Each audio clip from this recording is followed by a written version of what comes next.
माँ जल्दी से भटूरे लाओ ना, बहुत तेज भूख लगी है। ऊपर से बारिश देखो कितनी मजेदार हो रही है। इस बारिश में तो गर्मा गर्म छोले भटूरे खाने में मजा ही आ जाएगा। बस लाई, साथ में प्याज और नींबू तो काटने दे। सरला की अपनी बेटी नंदिनी के लिए गर्मा गर्म भटूरे लाती है। नंदिनी जैसे ही पहला निवाला मुंह में डालती है, अपनी माँ की तारीफ करते हुए कहती है, वाह माँ, क्या स्वादिष्ट छोले भटूरे बनाए हैं, सच में मजा ही आ गया। हाँ, अब कुछ दिनों बाद तू ब्याह करके अपने ससुराल चली जाएगी, तब कहाँ तू ये सब खा पाएगी। तुझे खुद ही बनाकर छोले भटूरे खाने होंगे। वैसे तू तो मुझसे भी अच्छे बना लेती है। हाँ हाँ, खुद भी खाऊंगी और अपने ससुराल वालों को भी खिलाऊंगी बनाकर। कुछ ही दिनों के बाद नंदिनी की शादी अस्मित से हो जाती है। नंदिनी ब्याह कर अपने ससुराल आ जाती है। नंदिनी शुरू से ही छोटे परिवार में रही थी, लेकिन उसका ससुराल काफी बड़ा था। अपना इतना बड़ा ससुराल देखकर तो नंदिनी हैरान ही रह गई। तभी उसकी सास विमला उससे बोली, अरे बहू, अब गृह प्रवेश हो गया है, अंदर आ जा और सबके पांव छू, सब बड़े लोगों से आशीर्वाद ले। जी जी माँ जी। नंदिनी एक एक करके सबके पैर छूने लगी। काफी देर तक सबके पैर छूते हुए उसकी कमर दुख गई।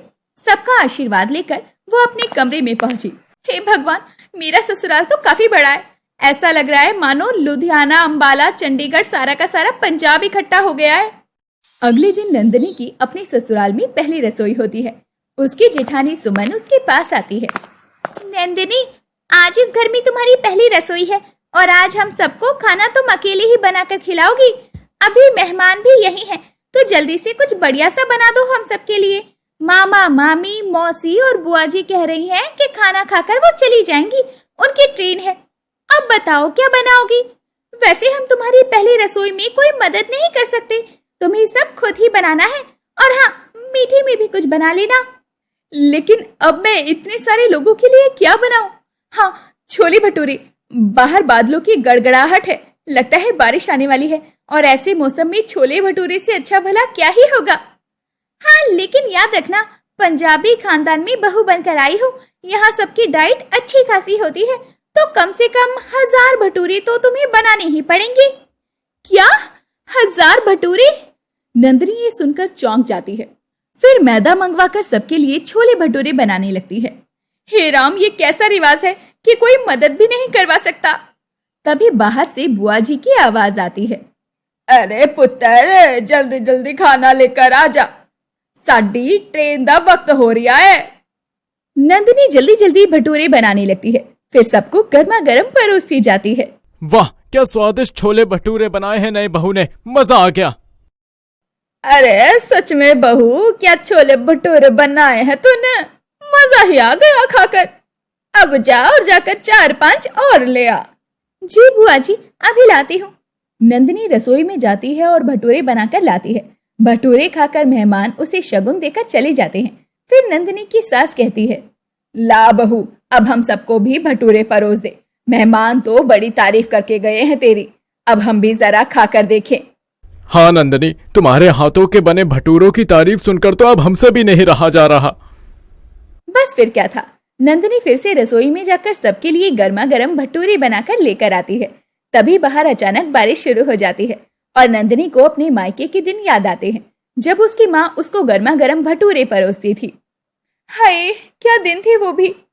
इसके बाद नंदिनी बाकी सब लोगों को भटूरे बनाकर देती है। उस रोज उसे भटूरे बनाते बनाते सुबह से दिन हो गया। 1000 भटूरे उस दिन नंदिनी ने अकेले बनाए होंगे। सभी उसके हाथ के बने छोले भटूरे की तारीफ करते हैं, लेकिन उस रोज पहले दिन ही अपने ससुराल में नंदिनी की हालत काफी खराब हो जाती है।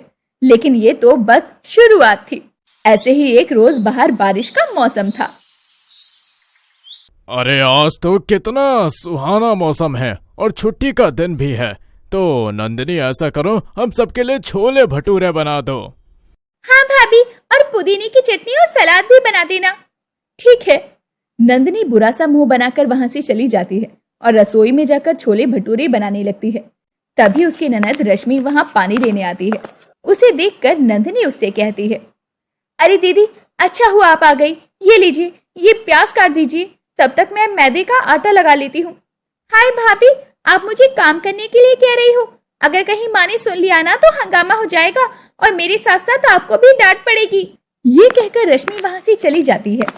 हाय, कैसा जमाना आ गया है, बेटियों से चम्मच तक नहीं उठवाया जाता है और बहुओं से गधों की तरह काम करवाते हैं। ऊपर से भटूरे तो मुझसे ऐसे बनवा रहे हैं जैसे मैं इनकी बहू नहीं बल्कि कोई शेफ। फिर वो फिर से भटूरे बना देती है। भाभी, चटनी भी बड़ी ही अच्छी बनी है।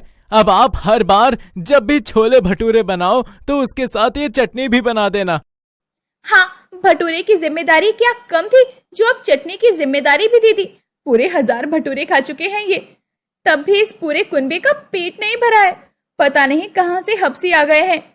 नंदिनी जब से ब्याह करके आई थी उसका सारा दिन बस रसोई में ही बीत जाता। शादी से पहले जहां वो बेसब्री से बारिश का इंतजार करती थी, वहीं अब बारिश उसके लिए आफत बनकर आई थी, क्योंकि जब भी बारिश होती तो सब नंदिनी से छोले भटूरे खाने की जिद करते।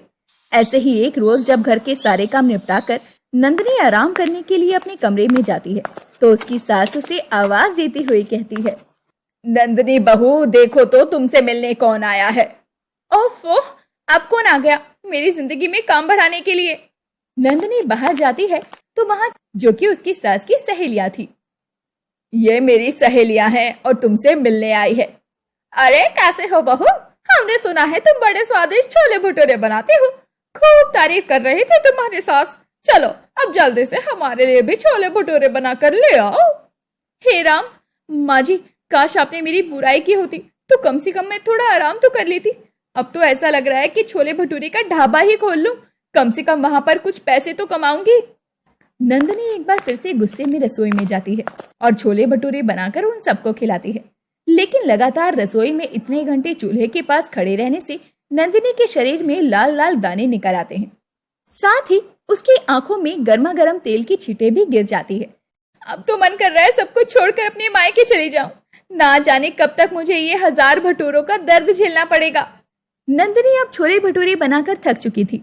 वो काफी कमजोर भी हो गई थी। एक रोज उसकी माँ जब उसके ससुराल आती है तो उसकी ऐसी हालत देखती है तो बड़ी दुखी होती है। नंदिनी, ये तूने अपनी कैसी हालत बना ली है। ये लोग क्या मेरी बेटी को ठीक से नहीं रखते हैं? आप गलत कह रही हैं समधन जी, हम तो बहुत अच्छे से ध्यान रखते हैं आपकी बेटी का। वो दोनों आपस में बहस कर रही होती हैं। तभी नंदिनी बेहोश होकर गिर जाती है। सभी उसे जल्दी से अस्पताल ले जाते हैं जहां डॉक्टर उसका चेकअप करते हैं। देखिए, इनमें काफी कमजोरी आ गई है। साथ ही लगातार कुछ तेल का खाना बनाकर इनकी आंतों में भी तेल जम गया होगा, जिसके लिए हमें इन्हें कुछ दवाइयां चढ़ानी होंगी। साथ ही इनकी आंखों में भी कमजोरी हो गई है, उसमें तेल का छींटा पड़ने की वजह से। ये क्या हालत कर दी है तुम लोगों ने मेरी बेटी की। मुझे नहीं पता था कि इतने बड़े परिवार में रहने की वजह से उसे ये सब झेलना पड़ेगा। अरे, बड़े परिवार का मतलब होता है कि सब लोग मिलजुल कर काम करें, ना कि सारा बोझ एक ही इंसान पर डाल दें।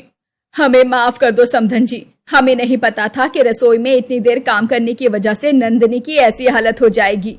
सबसे बड़ी गलती तो मेरी है जो मैं अपनी पत्नी के दुखों को नहीं समझ पाया, लेकिन अब मैं अपनी नंदिनी का पूरा ख्याल रखूंगा। इसके बाद सभी नंदिनी से माफी मांगते हैं और उसका अच्छे से ख्याल रखते हैं।